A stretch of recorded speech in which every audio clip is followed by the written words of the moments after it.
حضور صلی اللہ تعالی علیہ وسلم جب مدینہ منورہ میں تشریف لے آئے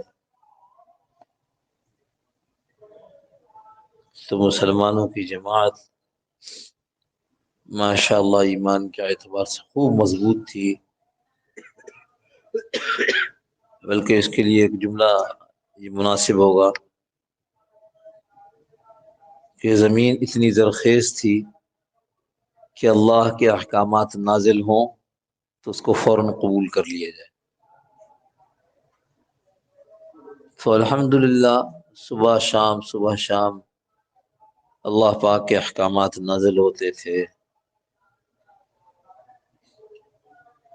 نماز کا حکم تو پہلے سے تھا، مدینہ منورہ میں آنے سے پہلے 5 نمازیں فرض ہوئیں، پھر مدینہ منورہ میں آ کر زکوٰۃ بھی فرض ہوئی، روزہ بھی فرض ہوا، اس کے احکامات بھی آئے۔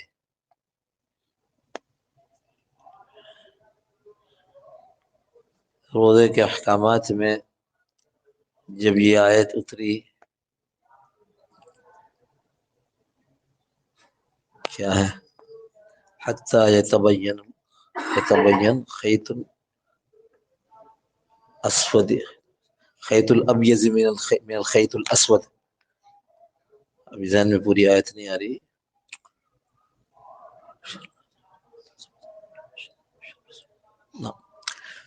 تو اس کا ترجمہ سیدھا سیدھا یہ بن رہا تھا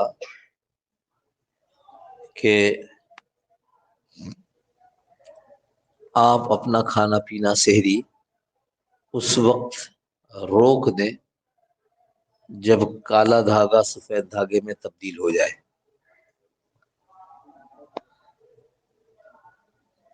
کیا ہے، کسی کے سامنے وہ آیت ہوتی تو اچھا ہوتا۔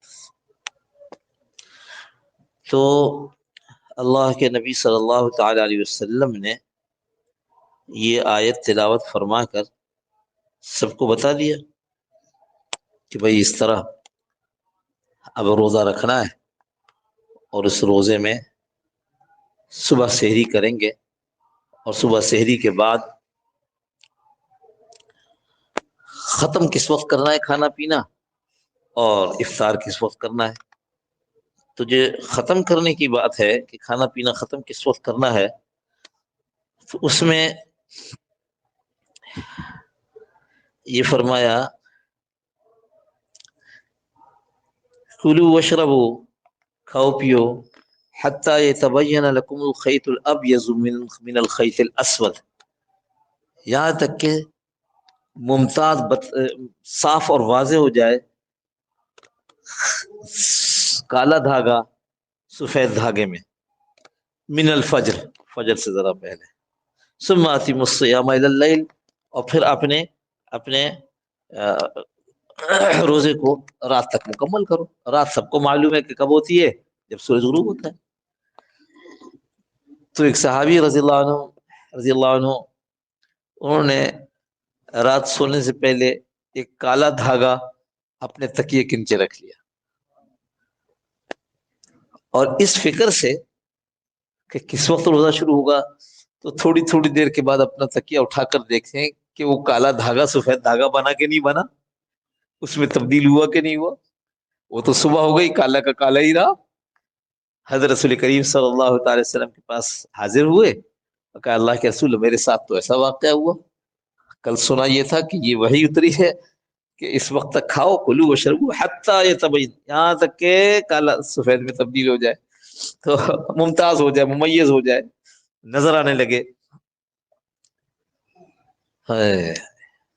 تو اللہ کے نبی صلی اللہ علیہ وسلم نے خود ارشاد فرمایا اس سے مراد یہ نہیں ہے، اس سے مراد یہ ہے کہ جو مشرق کی طرف ایک کالی سی لکیر ہوتی ہے، جو وقت گزرنے کے ساتھ ساتھ جس وقت صبح صادق ہو تو وہ بالکل کالا جو ہے وہ سفید ہو جاتا ہے۔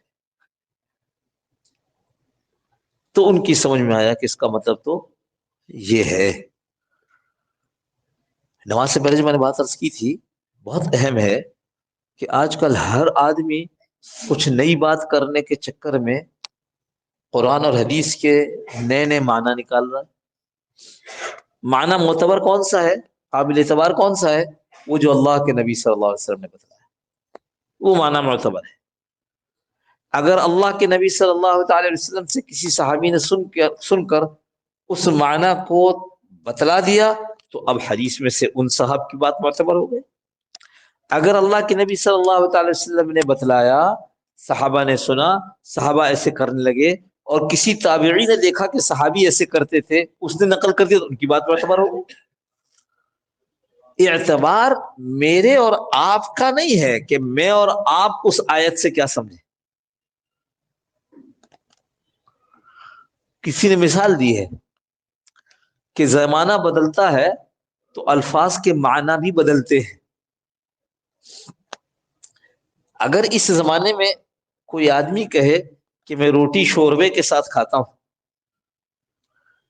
تو اگلے کئی آگے زمانے میں جا کر جب زبانیں سہل ہو جاتی ہیں یا تھوڑی سی تبدیل ہو جاتی ہیں اور آدمی سوچے یہ روٹی کس کے ساتھ کھاتے تھے تو کہ شوربا، اب وہ اٹھائے لغت تو اس کو پتہ چلے کہ شور نمک با پانی، تو وہ نمک کو پانی میں ڈال کر ہلاوے اور کہے روٹی اس سے کھایا کرتے ہوں گے، اس لیے کہ لکھا تو یہی ہے۔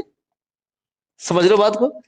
1400 سال کے بعد اپنی طرف سے معنی نکالنا لغت دیکھ کر اس نے بہت سے لوگوں کو گمراہ کر دیا۔ یہ جتنے عقل پرست ہیں منکرین حدیث اور کہتے ہیں ہم قرآن سے مطلب نکالتے ہیں اور حدیث کو ہم نہیں مانتے ہیں، اس کا مطلب کیا ہوا؟ اس کا مطلب یہ ہوا کہ آپ لغت سے قرآن کو سمجھتے ہیں، نبی صلی اللہ علیہ وسلم کے ذریعے نہیں سمجھتے۔ اور نعوذ باللہ جب یہ رواج نہیں کہتی، جب یہ ذہن بننے لگتا ہے تو نتیجہ کیا نکلتا ہے؟ نتیجہ یہ نکلتا ہے اخیر میں آ کر خود کہتے ہیں کہ نبی تو صرف قرآن دینے کے لیے آئے تھے، وہ دے کر چلے گئے، ان کی حیثیت تو ڈاکیے سے زیادہ نہیں تھی۔ نعوذ باللہ من ذالک، نعوذ باللہ من ذالک۔ جب ذہن بننے لگتے ہیں تو ایسے اچھا اللہ کی شان، اللہ کی شان، اللہ خود کہتے یہ قرآن کریم ہے، ہم اس سے بہت سے لوگوں کو ہدایت دیتے، بہت سے لوگوں کو گمراہ کر دیتے اسی قرآن سے۔ مگر پھر فرما بھی دیا وما یضل به الا الفاسقین، لیکن ہم صرف گمراہ ان کو کرتے ہیں جو گناہگار ہوتے ہیں، اپنے گناہوں پہ ڈٹے ہوئے۔ اللہ کی مرضی مشیت، اللہ پاک کا مبارک طریقہ یہ ہے کہ وہ آدمی جو گناہوں میں تھا اور ان پر ڈٹا ہوا تھا اور چاہتا پھر یہ ہے کہ میں قرآن کو خود سے سمجھوں، تو وہ تو خود گمراہ ہوا، مگر اس کے ساتھ ساتھ وہ آدمی امت کے لیے آزمائش بن گیا۔ امت میں جو دوسرے گناہگار تھے وہ خود قرآن نہیں پڑھ رہے تھے ایسے کہ وہ سمجھے، لیکن ان کے گناہوں کی وجہ سے کیا ہوا کہ وہ آدمی نے جو ترجمہ کیا، اس آدمی نے جو اس کا مطلب نکالا، ان کے گناہوں کی وجہ سے وہ اسی کو صحیح سمجھنے لگے۔ اس لیے بہت احتیاط کرنی چاہیے جب کبھی آدمی کسی دینی مجلس میں بیٹھے، چاہے وہ قرآن کریم کی درس کی مجلس ہی کیوں نہ ہو، میں نے مثال کے طور پر کہ قرآن کریم کے درس کی ہی مجلس کیوں نہ ہو، اللہ سے توبہ کر کے بیٹھے، اللہ میں اپنے گناہوں سے توبہ کرتا ہوں، مجھے سیدھا راستہ دکھا، ورنہ خود قرآن جو ہے لوگوں کو گمراہ کر دیتا۔ اسی لیے آگے جو لکھا ہے نا، اب یہاں چلے گی یہ والی بات، تو ہدی للمتقین، یہ ہدایت ہے کن کی؟ جو اللہ سے ڈرتے ہیں، جو تقوی اختیار کرتے ہیں۔ سب کے لیے ہدایت نہیں ہے، پتہ نہیں میں کیا کیا باتیں آپ سے کہوں جو اس کے اندر موجود ہیں، اور وہ مطلب ایک دو نہیں، ہزاروں لاکھوں لوگ گمراہ ہو گئے۔ میں نے ایک مضمون دیکھ رہا تھا، اس میں چونکہ میرا کام لکھنے لکھانے کا ہے، کیا کریں، بہت سی چیزیں پڑھنی پڑتی ہیں، تو اس میں ایک حوالہ آیا، وہ حوالہ میں نے لیا اور سوچا کہ یہ کتاب ہماری تو ہے نہیں، مسلمانوں میں سے ایک فرقے کی کتاب ہے، جس فرقے کو باجماع سب بھی غیر مسلم سمجھتے ہیں۔ اب وہ کتاب کیسے ہو؟ خیر بڑی مشکل سے وہ کتاب ملی، اب جو اس کتاب کو دیکھنا شروع کیا تو حیران ہو گیا کہ قرآن کریم کی وہ آیات جن کا ہم مطلب یعنی ہمارے مفسرین اور ہمارے علماء نے جو ترجمہ لکھا ہو جس میں کبھی کوئی اشکال نہیں تھا کہ ہاں اس کا آیت کا یہی ترجمہ، اس کا ترجمہ اس انداز سے کیا تھا کہ ہمارا سارا مذہب غلط لگنے لگے. اللہ اکبر، ڈر گیا کہ یا اللہ اگر یہ آدمی کوئی، ہمیں تو الحمدللہ اللہ کا شکر ہے پیچھے سے علم والے لوگوں کے ساتھ اٹھے بیٹھے تو اس لیے ہمیں اللہ نے حفاظت فرمائی. کوئی اور آدمی پڑھے گا ارے اللہ کا قرآن تو یہ کہہ رہا ہے. تو اس لیے ایک تو وہ جو گمراہ ہوا خود غلط تفسیر کر کے آیات کی، ایک وہ جو اپنے گناہوں کی وجہ سے اس کی بات کو سچا سمجھنے لگا. اس لیے بھائی بہت احتیاط کرنا چاہیے. یہ خاص طور پر جو آج کل شروع ہو گیا نا رواج ہمارے یہاں. ابھی ایک صاحب کا تذکرہ آیا، بڑے عالم تھے، بہت فاضل، فاضل ہمارے یہاں کہتے ہیں بہت ہی زیادہ علم میں رسوخ، اتنے اچھا تھے، بہت سادہ آدمی. اگر گزر رہے ہو تو کوئی یہ بھی نہ کہے کہ مولوی ہے. تھے بہت سادہ لیکن بہت بڑے آدمی تھے، بہت اللہ نے ان کو علم دیا تھا. دو چار علماء بیٹھے تھے تو میں نے ان کے سامنے ان کا تذکرہ کیا کہ دیکھو وہ بھی گزر گئے اور کتنے بڑے عالم تھے. نہ لوگوں نے انہیں پہچانا اور نہ ان کی مزاج یہ تھا کہ وہ اپنے آپ کو پہچانوائے.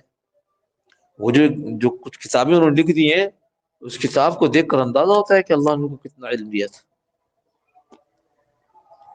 تو پتہ ہے کیا جواب آیا؟ جواب یہ آیا کہ جناب آج وہ عالم مشہور نہیں ہے جس عالم کے پاس علم زیادہ ہے، وہ عالم زیادہ مشہور ہے جس کی یوٹیوب کے اوپر کلپ زیادہ ہے. آپ کو نہیں پتا وہ عالم ہے بھی کہ نہیں ہے، وہ تو کوئی انجینئر، کوئی ڈاکٹر، کو فلانا ہے لیکن اس میں دخل دے رہا ہے. آپ بتاؤ آج اپنے معاشرے میں کوئی ایسا آدمی ہے جس کے بیٹے کو پیٹ میں درد ہو اور وہ لوگوں سے کہے بچے کے پیٹ میں درد ہے بتاؤ کیا کھلائے؟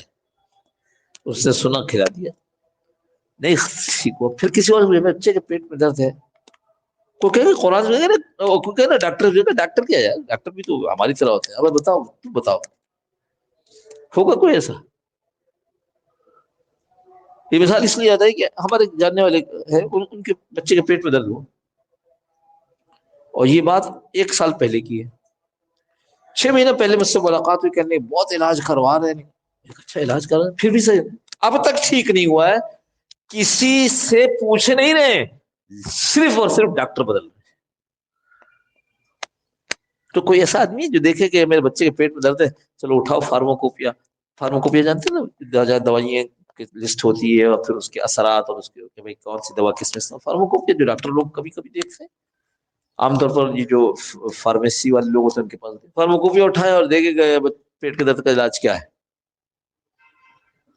کوئی نہیں کرتا ایسا، اس لیے کہ دنیا کا نقصان سامنے نظر آتا. اور دین کے معاملے میں ڈاکٹروں سے رجوع نہیں کرتے. اس میں دیکھتے ہیں کہ میرے دفتر میں کوئی داڑھی والا کام کر رہا ہے کہ نہیں، ہاں میرے محلے میں کوئی داڑھی والا ہے کہ نہیں. میں یہ اس لیے کہہ رہا ہوں کہ میرے پاس یہاں والوں کے بھی فون آتے ہیں کہ حضرت اس کا، میں نے کہا یہ مسئلہ آپ کو کیوں پیش ہے؟ کہ نہیں میرا نہیں، میرے ایک دوست نے پوچھا ہے. میں نے کہا اس دوست کو دارالفتہ کا نمبر دے دو خود پوچھے. لیکن بس دین کے معاملے میں ایک صاحب ہمارے جاننے والے انہوں نے کہا کہ اس طرح سے سوال، میں نے کہا دارالفتہ فون کر لیں پوچھ لیں. کہنے لگے آپ کو تو پتا ہے نا آج کل سہولت.com چلتا ہے. دیکھو ذرا دین نہ دنیا کے معاملے میں سہولت نہیں چاہتے، اس کے لیے 3 گھنٹہ انتظار کرنا پڑے، 1 ہفتے کے بعد 1 مہینے کے بعد کا ٹائم لینا پڑے، ڈاکٹر ہی کے پاس جائیں گے.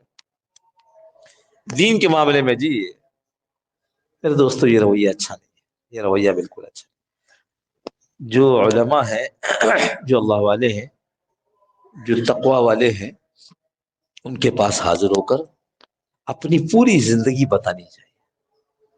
یہ زندگی ہے میری، گھر کی زندگی ایسی ہے، کاروبار ملازمت کی زندگی ایسی ہے، معاشرے میں جو میں رہتا ہوں میرے دوستوں کے ساتھ میری زندگی ایسی ہے. اور ان سے کنفرم کروانا چاہیے کہ کیا میں جو گزار رہا ہوں کمائی میں گھر والوں کے ساتھ دوستوں کے ساتھ وہ صحیح کر رہا ہوں یا نہیں کر رہا ہوں. اس لیے کہ ایک مرتبہ اگر آپ سگنل توڑ دیں اور ادھر پولیس والا پکڑ دے کہ آپ نے سگنل توڑا تو آپ کہیں گے ہائے خیال نہیں رہا اس دفعہ معاف کر دے. ہائے مجھے تو پتہ ہی نہیں تھا کہ یہ سگنل ہے. اس لیے بعض چیزیں ایسی ہیں جن کی سزا ہم بھگت کر آگے چل سکتے ہیں، لیکن دینی چیزیں ایسی ہیں کہ آنکھ بند ہونے کے بعد پتہ چلا تو پھر بھگتان کے باوجود باہر نہیں نکل سکے. اللہ ہم سب کی حفاظت فرمائے. اس کے لیے میں بار بار جو میری بات کا خلاصہ ہوتا ہے آخر میں، بھائی خدا کے لیے اپنے آپ کو دینی ماحول کا پابند بناؤ، اپنے آپ کو اس پر پکا کرو کہ مجھے علماء کی صحبت میں بیٹھنا ہے، مجھے اللہ والوں کی صحبت میں بیٹھنا ہے، مجھے اہل دعوت اہل تبلیغ کی صحبت میں بیٹھنا ہے. اس سے آپ کو بہت ساری دینی ضروریات آپ کی پوری ہو جائیں گی. اور اگر کہیں پر کمی بھی ہوگی تو یہ محلے والوں سے پوچھنے کا نہیں ہوگا، دفتر والوں سے پوچھنے، بلکہ اندر سے یہ خواہش ہوگی کہ جن علماء کے پاس جاتا ہوں ان سے پوچھوں گا، جن اللہ والوں کے پاس جاتا ہوں ان سے پوچھوں گا. تو ایسے ہی کریں گے نا انشاءاللہ. اپنے آپ کو اس سے باہر نکالیں، اس فتنے سے. یہ موبائل کا فتنہ کہ جناب یوں کہہ رہا جب جواب آ گیا نہ، اس جواب کا کوئی اعتبار نہیں ہے. جواب اصل کہاں ہے؟ جب آپ کسی مولوی صاحب سے، مولوی سے بھی نہیں پوچھو، وہ مسئلے کی بات کر رہا ہوں. ویسے دین سیکھنا ہے علماء سے، لیکن جب کوئی مسئلہ ہے تو وہ اس مفتی صاحب سے پوچھا جائے جو مفتی صاحب کسی دارالفتہ میں بیٹھتے ہیں. ایک واقعہ سنا دوں تو آپ نے بات ختم کرتا ہوں. حضرت مفتی شفیع صاحب رحمۃ اللہ علیہ، حضرت مفتی تقی عثمانی صاحب کے والد مفتی اعظم پاکستان تھے. یہاں بھیمپورہ میں نانک واڑہ میں مدرسہ تھا. اس سے پہلے وہ بازار بھیمپورہ، اپنے گھر سے نکل کر کے ایسے چل کر کے مدرسے پہنچتے تھے. مدرسے کی طرف چلے جا رہے تھے، کوئی ایک سیٹ صاحب مل گیا رستے میں. انہوں نے کہا وہی رہنے والے تھے. انہوں نے کہا صاحب وہ ایک مسئلہ اس طرح ہو گیا، ذرا بتا دیجیے. انہوں نے جو ہے بتا دیا، اور بتا کر کے اپنے یہاں چلے گئے. جب جا کر کے مدرسے میں بیٹھے تو خیال ہے کہ یہ والا مسئلہ ہی تو میرے خیال ہے ایسا نہیں ایسے ہے. کتابیں نکالی، ایک دو کتابیں نکال دیں گے، ہاں یہ تو غلط ہو گیا. اب ان صاحب کو اگلے دن بلوایا، ان سے کہا بھائی جو کل مسئلہ آپ نے پوچھا تھا وہ مسئلہ یوں نہیں یوں ہے، اور خبردار آئندہ جو رستے میں چلتے ہوئے مسئلے پوچھے، جب میں یہاں بیٹھوں میرا دماغ دل سب یہاں حاضر ہو، پھر آپ مجھ سے مسئلہ پوچھو. تو ہر داڑھی ٹوپی والے سے بھی نہیں، میں تو کہہ رہا ہوں ہر مولوی سے بھی نہیں. مسئلہ دین پوچھو، نماز کیسے پڑھی پوچھو، لیکن جہاں کہیں اٹک رہے ہیں اور مسئلہ آ رہا ہے تو وہاں ایسے علماء، ایسے مفتیوں سے جو دارالفتہ میں کام کرتے ہوں، جن کے سامنے ہر وقت قسم قسم کے مسائل آتے ہیں. ایک اور بات یاد آ گئی اسی مسئلے کی. فون آیا، کہاں؟ دارالفتہ میں. دارالفتہ کی وجہ سے بتا رہا ہوں، یہ اس لیے فون آیا کہ وہ بہت بڑا مسئلہ ہو گیا ہے مفتی صاحب. میرے شوہر نے مجھ سے ناراض ہو کر ایک دفعہ یہ دھمکی دے دی تھی کہ اگر تو اپنے والد کے گھر گئی تو تجھے طلاق، 3 طلاق. تو میں والد کے گھر جانا چھوڑ دیا تھا، فون پہ بات کر لیتی تھی. اب ابھی خبر آئی ہے کہ میرے والد کا انتقال ہو گیا، میں کیا کہوں؟ مفتی صاحب نے سنا اور کہا بالکل والد کے مسئلہ کیا ہے، جاؤ. کہ والد کے گھر چلے جاؤ. کہ بھائی والد جہاں رہتے تھے وہی ہے نا؟ ہاں ہاں جی چلے جاؤ. کہ صاحب طلاق ہو جائے. کہ نہیں طلاق نہیں ہوگی، اس لیے کہ تیرے والد کا انتقال ہو گیا، انتقال ہوتے ہی وہ مکان ان کی ملکیت سے نکل گیا، اب تیرے والد کا مکان نہیں. سمجھ میں آئی بات کو؟ کہ یہ ہر کسی کے بس کا نہیں ہے کہ چیزوں کو سن کر اس طرح سے لے لے. جو طالب بیٹھتے نا وہ مفتی حضرات، ان کی چیزیں مستحضر ہوتی ہیں. میں نے اپنے بات چلی جا رہی ہے، کیا کروں، میرے پاس بریک نہیں ہے. میں نے مفتی صاحب جو ہمارے ہاں کے رئیس ہیں دارالفتہ کے، ان سے میں نے کہا کہ مجھے 2 مفتی چاہیے جو فلاں مدرسے والوں نے مانگے ہیں. تو انہوں نے کہا اچھا میں دیکھتا ہوں. اور پھر کہا تمہیں پتا ہے، کیونکہ میرے استاد ہیں، تمہیں پتا ہے کسی مفتی کی سب سے بڑی خوبی کیا ہے؟ میں نے کہا خوب علم ہونا چاہیے. کسی بھی مفتی کی سب سے بڑی خوبی یہ ہے، خوبی صفت وہ یہ ہے کہ اس کے اندر اتنا حوصلہ ہو کہ کہہ سکے بھائی یہ مسئلہ بھی یاد نہیں، دیکھ کر بتاؤں گا. فرمانے لگے 50% مسائل ہمارے یہاں دارالعلوم میں وہ آتے ہیں جو غلط مسئلے بتا دیے گئے، اب آتے ہیں کہ ہم نے تو یوں کر دیا تھا، ہم نے تو کسی سے پوچھا تھا۔ بڑی ہمت حوصلے کی بات ہے۔ امام مالک رحمۃ اللہ علیہ درس دے رہے ہیں، بادشاہ آ گیا، بادشاہ آ کر بیٹھا، پھر کہنا جب سوال جواب، امام صاحب یہ فلاں مسئلہ، وہ بتاتے رہے، کچھ کہتے نہیں معلوم نہیں، پھر کہا نہیں ابھی نہیں بتا سکتا۔ تو بہت سوالات کیے، اس میں سے تقریباً 36 مسئلے ایسے تھے جن کا جواب انہوں نے نہیں دیا، کہ دیکھ کر بتاؤں گا، سوچ کر بتاؤں گا۔ بادشاہ نے کہا حضرت آپ سے ہم نے امام صاحب اتنے سوال، امام مالک رحمۃ اللہ علیہ مدینہ منورہ کے بڑے امام، بادشاہ نے کہا کہ ہم نے جتنا وظیفہ آپ کا مقرر کیا ہے، آپ تو 36 سوال ایسے تھے جن کا جواب نہیں دے سکے آپ۔ تو فرمایا کہ اگر میرا علم اتنا ہو جائے کہ میں 36 کے 36 بلکہ جتنے تو نے پوچھے سب کا جواب دے دوں، تو اتنا وظیفہ تو دے بھی نہیں سکتا۔ اللہم صل علی سیدنا مولانا محمد النبی وعلی آلہ وسلم۔